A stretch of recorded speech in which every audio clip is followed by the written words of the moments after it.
experience of sexual violence, intimate partner violence, while very commonly experienced, is not what we'd call a normal expectation, right? So that is your brain and your body responding in a completely normal way. So that being said, you might completely change your mind about what the best way you want to respond to your experience is. And that's completely okay. I think the reason there are so many types of resources is because there's so many ways to approach a situation.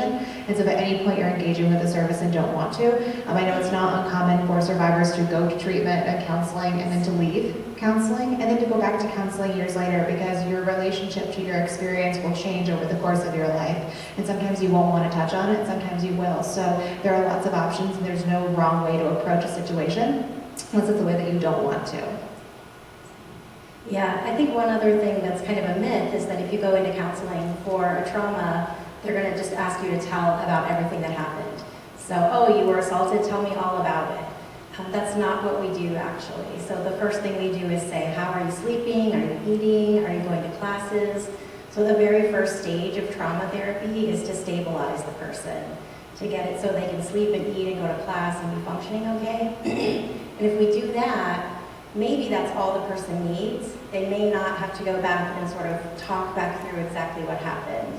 Or they may decide, you know what, I feel pretty stable, it's still kind of bothering me, I'm still having these flashbacks or panic attacks, or I don't want to date again. And then if they want to go back and look at the trauma, we can do that in a way that's healing rather than re-traumatizing. But we do that part, which is called exposure therapy, very cautiously, very carefully, and with their full choice. So the first part of trauma therapy really is just stabilization and getting them back on their feet. So sometimes I think that helps people know, okay, when I say I'm going to go get help, it doesn't mean I have to go just rip this whole thing out that happened to me, but I can actually just go get support for functioning again. So if you're thinking about counseling, but you're not sure if you want to do it, I would encourage you to just try that first part to make sure you're living your best life that you can at the moment, and then you can decide if you want to go back and look at the trauma again, if that's relevant for you.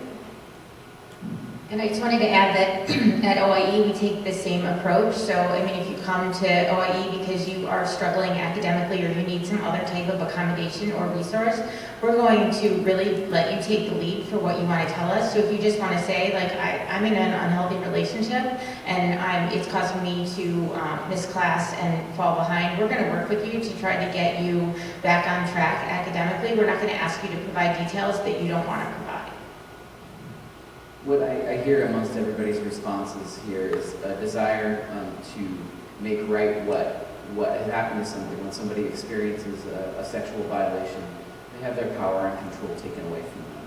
And in a trauma-informed response, whether it comes from a friend, from a professor, from some responsible employee of any type, or a counselor, an advocate, somebody who's confidential, a police officer, anybody, a trauma-informed response offers choice, offers power and control back, because to do otherwise would be too much like what happens to the person in the first place.